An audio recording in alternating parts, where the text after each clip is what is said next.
রাজধানীর পেট্রোল পাম্পগুলোতে গাড়ির লাইন আজও দীর্ঘ।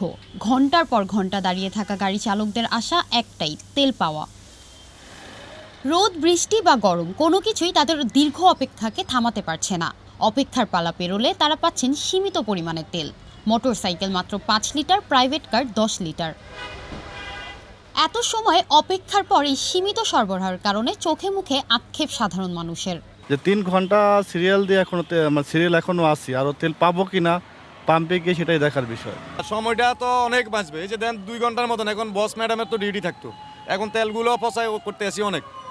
দেখেছে আমার 2 ঘন্টা না হলে আমার কথা 500-600 টাকা তেল পুড়িয়ে গেছে গা। তাহলে এটাও তো মালিকের কষ্ট, লস না? এটা আমাদেরও কষ্ট, সময়ের কষ্ট, সব দিক দিয়ে কষ্ট।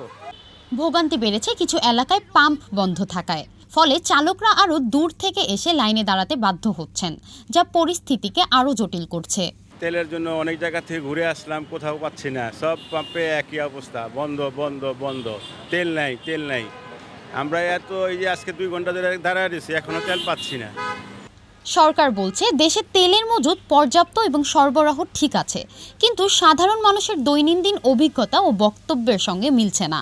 সরকারি কথার বাস্তব চিত্র দেখতে চান তারা।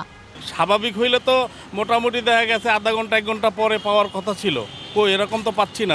আমরা যেন স্বাভাবিকভাবে তেল সরবরাহটা পাই, যেন ঘন্টার পর ঘন্টা রাস্তায় আমাদের কষ্ট না করতে হয়। যদি তেল আমাদের মজুদ না থাকে, ওরা এইভাবেই তো বলতে পারে যে বিশ্বে এরকম ক্রাইসিস চলতেছে, ওরা এইভাবে বুঝাই বলতে পারে। কিন্তু পাবলিকই প্রায় মিডিয়া ফোকাস যে মন্ত্রী এমপিরা বলতেছে যে তেল পাওয়া যাচ্ছে, কিন্তু এটাতে আমরা আরও বিভ্রান্ত বেশি হইতেছি। ওরা বলছে তেল পাওয়া যাচ্ছে, কিন্তু তেল পাওয়া থাকলে আমরা এক ঘন্টা কেন দাঁড়ায় থাকবো? আগে তো নর্মালি আপনার ব্যবসায়ীরা সিন্ডিকেট করতো, এখন মনে হচ্ছে যারা মন্ত্রী পরিষদে যারা আছেন ওনারা নিজেরাই সিন্ডিকেট করতেছেন দাম বাড়ানোর জন্য। লাইনে দাঁড়িয়ে হাজার হাজার কর্মঘণ্টা নষ্ট করা নাগরিকদের প্রশ্ন, সময়ের মূল্য কখন বুঝবে সরকার?